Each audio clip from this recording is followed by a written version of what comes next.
Bonjour à tous. Vidéo peut-être un peu plus embêtante pour certains, mais moi je sais que ce genre de contenu m'aurait un peu rassurée, pour pas que je me prenne trop la tête. Je suis quelqu'un de très organisé, donc j'aime que tout soit préparé à l'avance, etc. Je sais qu'il y a des gens, c'est pareil, que le stress vient du manque d'organisation. Et donc, on va essayer de faire cette petite vidéo. D'abord pour les chiens. Les chiens dans l'Union Européenne, c'est hyper facile, c'est les mêmes règles pour tout le monde. Bon, peut-être pas pour les races de chiens un peu de catégorie considérée comme plus dangereuse, mais sinon c'est un passeport de l'Union Européenne, enfin celui que vous avez quand vous adoptez votre chien. Les vaccins obligatoires dans l'Union Européenne, donc nous en Belgique on les fait d'office, donc il n'y a pas à se poser la question. Une puce, et pour revenir dans l'Union Européenne, par contre, là, c'est la sérologie, un petit document ou comme ça, où ils font en fait une prise de sang du chien pour voir tous les anticorps qu'il a contre la rage. Et en fonction de où il est, si c'est bon ou c'est pas bon, nous, nos chiens, ils exposaient leur corps, donc c'était génial. Après, pour les chiens hors de l'Union Européenne, il y a deux catégories. Il y a les pays où il faut un certificat sanitaire. Il y a les pays où il faut un certificat d'importation. Nous, on a choisi les pays où il fallait un certificat sanitaire. Donc, un certificat sanitaire, c'est juste que, en fonction de la demande du pays dans lequel vous allez aller, c'est 48, 72, 2 semaines avant, enfin, peu importe, il y a un laps de temps où il faut aller chez un vétérinaire agréé qui va certifier que le chien est en bonne santé, qu'il a reçu un vermifuge externe et interne, donc pour les vers et pour les puces. Donc, souvent, il le donne. Nous, la seule fois où on l'a fait pour l'instant, donc en fait, on a déjà passé plusieurs pays où c'était obligatoire, mais on l'a pas fait à chaque. La seule fois où on l'a fait, on a payé 400 € pour, enfin, vu qu'on a deux chiens. Et le mec, il nous a donné un papier comme ça, enfin, il a rempli vraiment rien de spécial, et juste marqué quand est-ce qu'on démarre, de quel endroit, notre adresse, le numéro de la puce des chiens, etc.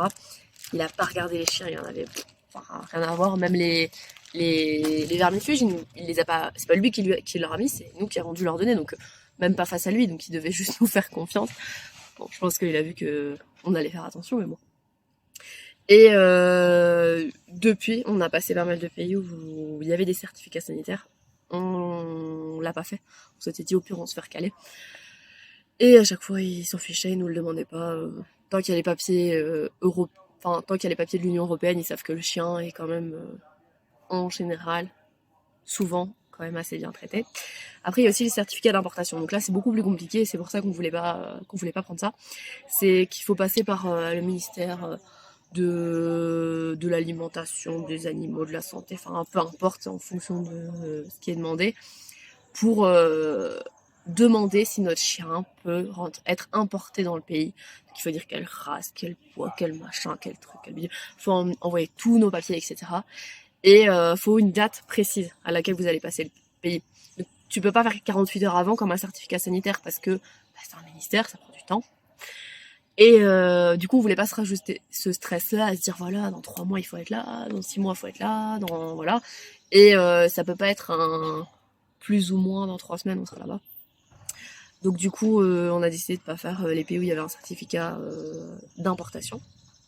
Et au final, on s'en porte pas plus mal parce qu'il y a tellement de pays dans lesquels on va passer, et on découvre tellement que c'est pas le monde a déjà tellement à offrir que c'était pas grave pour nous qu'il y ait certains pays où on se restreigne, parce qu'en plus sur les pays qu'on voulait vraiment voir, et l'un et l'autre, il n'y avait pas de certificat d'importation, donc on était quand même contents. Donc ça, c'est tout pour les chiens.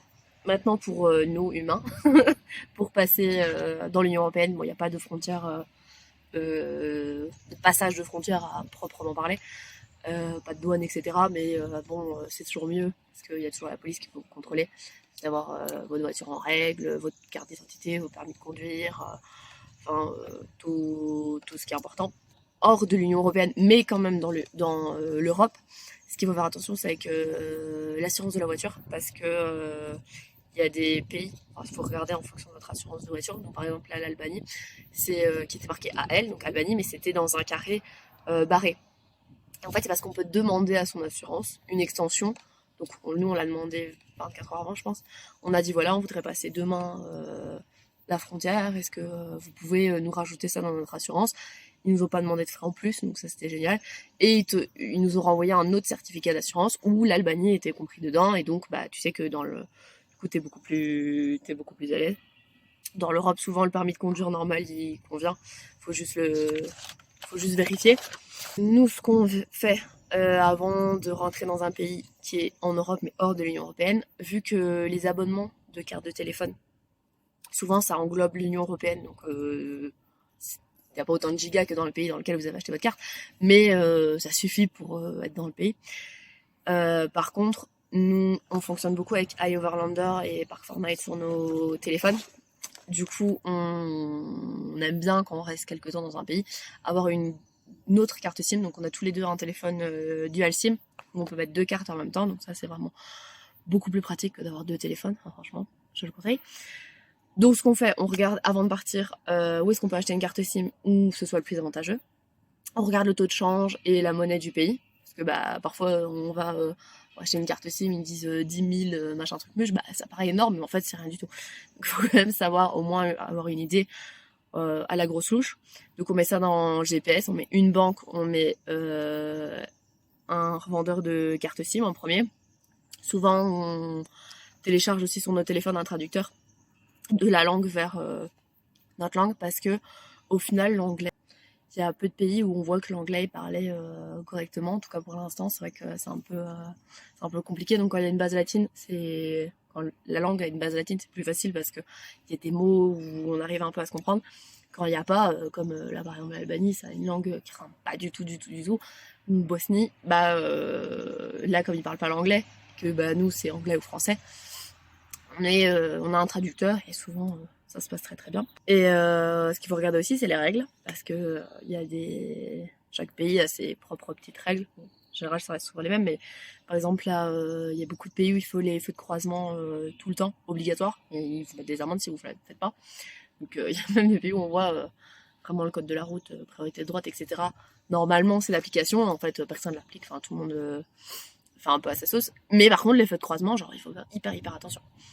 Donc ça regardé en amont.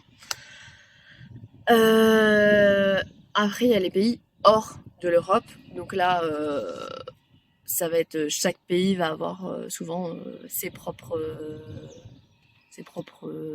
particularités au niveau de la traversée de la frontière. Mais nous, on fait pareil pour la préparation. Donc on regarde pour la carte SIM, on regarde pour le taux de change, on regarde pour la langue, pour avoir le traducteur sur notre téléphone. On regarde les règles. On regarde quelle assurance voiture sera le plus avantageux, mais souvent c'est celle qui est au passage aux frontières qui est la plus avantageuse, ou enfin souvent il y en a plusieurs, mais comme on a regardé avant, on sait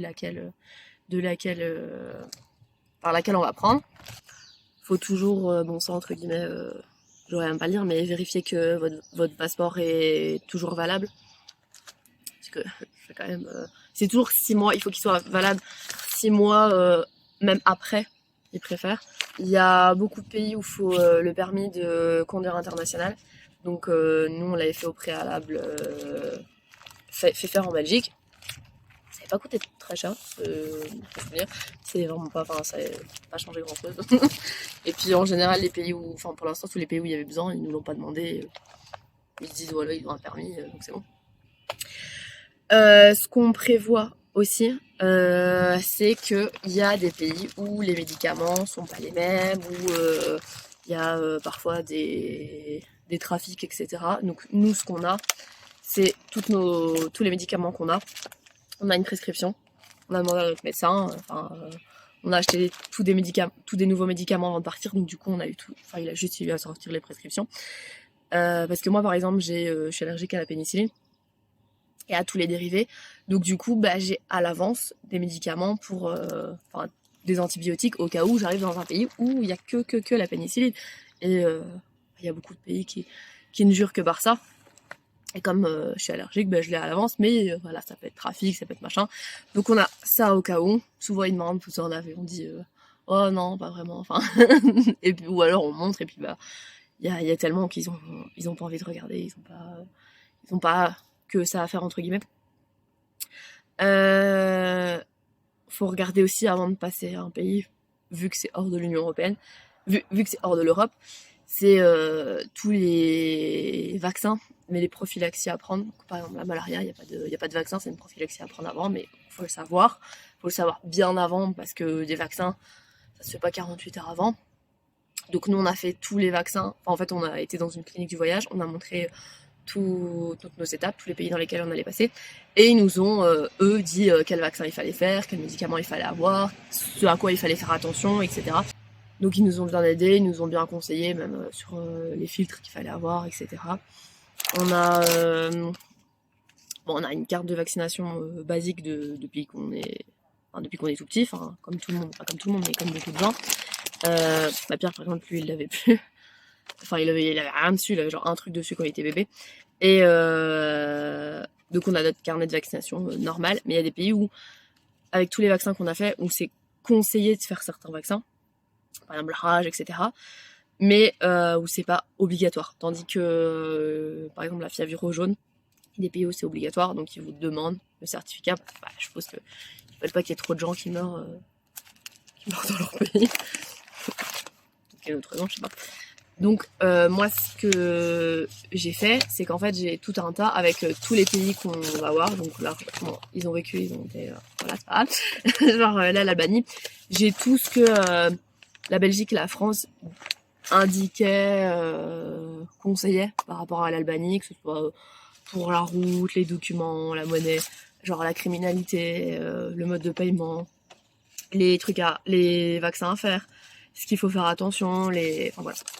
Les endroits où il faut pas trop aller, par exemple, Bosnie, c'était un pays très miné, donc il faut faire attention de ne pas aller dans les mines, mais si c'est quelque chose qu'on cherche, enfin c'est pas une info qu'on cherche directement en arrivant, donc c'est toujours sympa que le pays ait fait les recherches au préalable et qu'on ait juste à aller les chercher pour les avoir. Et avant de partir, moi je vérifie toujours si tout est d'actualité, parce que j'avais fait ces fiches avant de partir, mais parfois il y a des choses qui changent, comme par exemple la Croatie, elle n'était pas dans l'Union Européenne au moment où on est parti. Elle est passée dans l'Union Européenne le 1er janvier 2023, et du coup, bah, hop, voilà, il n'y avait plus rien à faire, c'était génial. Après, j'avais fait je vous dis, moi, l'organisation, c'est compliqué. J'avais fait un genre de tableau, bon, pareil, ils ont vécu, avec chaque pays, enfin pour chaque pays, avec les papiers qu'on a besoin, si on les a ou si on les a pas, donc j'ai un genre de code couleur, ou s'il fallait les demander sur le trajet. Au niveau des chiens, si on est en règle ou s'il faut faire quelque chose, que ce soit sur le trajet ou c'est tout en fait. Ouais, c'est ça. Après la voiture, que ce soit assurance, permis. Parce qu'il y a des pays aussi où parfois il faut convertir son permis de conduire pour le temps que vous allez traverser le pays. Ça c'est plus vers l'Asie, donc on n'a pas encore fait. Il y a des pays où il faut une vignette. Bah, par exemple, la France, il faut une vignette, mais si on l'a pas, ça peut être compliqué. En fonction de l'endroit, il y a parfois des chaînes à avoir. J'avais mis au niveau Covid parce que quand on l'a fait, le Covid était encore assez présent. Donc on a nos certificats et tout, mais pour l'instant, on est toujours passé dans des pays où ils regardaient pas trop. Il y avait juste vraiment que dans les hôpitaux, il faut faire attention, mais c'est pas un endroit où on va trop. Après, j'avais mis ce qu'il fallait faire attention. Là, par exemple, j'ai Croatie, j'avais mis camping sauvage interdit. Parce que là, c'est vraiment genre, ils rigolent pas avec ça. Voilà. Et aussi au niveau météo. Parce que si on sait éviter d'être dans des endroits où il fait trop chaud ou trop froid, quand on peut. Après, parfois, il n'y a pas le choix. Mais du coup, ça, c'était un pense-bête pour moi qui a quand même été pratique parce que je voyais au cours du voyage, au cours des pays, je vois s'il y a des choses à faire, s'il y a des choses où il faut faire attention, ou des pays où on se dit finalement, voilà, est-ce qu'on va y aller, est-ce qu'on va pas y aller. Ce qu'on fait aussi quand on arrive dans un pays, à chaque fois on sait jamais ce qu'on va visiter dans le pays. Souvent la veille, l'avant-veille, on se fait une genre de mini carte du pays, la veille, l'avant-veille, et on voit toutes les choses qui sont intéressantes à visiter dans le pays, et où est-ce qu'on avait prévu d'aller, et en fonction de où est-ce qu'on avait prévu d'aller, on trace à peu près notre trajet. Après, les choses vont pas... Des vaches qui s'excitent. On fait pas toujours comme on veut.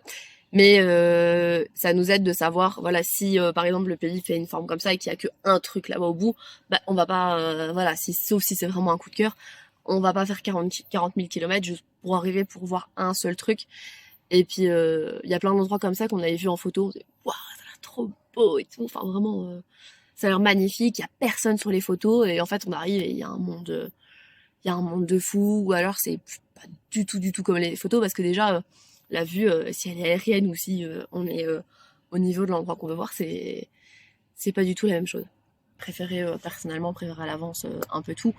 Je pense que c'est comme c'est un choix personnel. Je pense qu'il y en a qui vont au feeling, ou alors ils restent en Europe, comme ça reste quand même beaucoup plus simple. Nous, on a les chiens, c'est vrai que c'est aussi ça complique aussi pas mal de choses.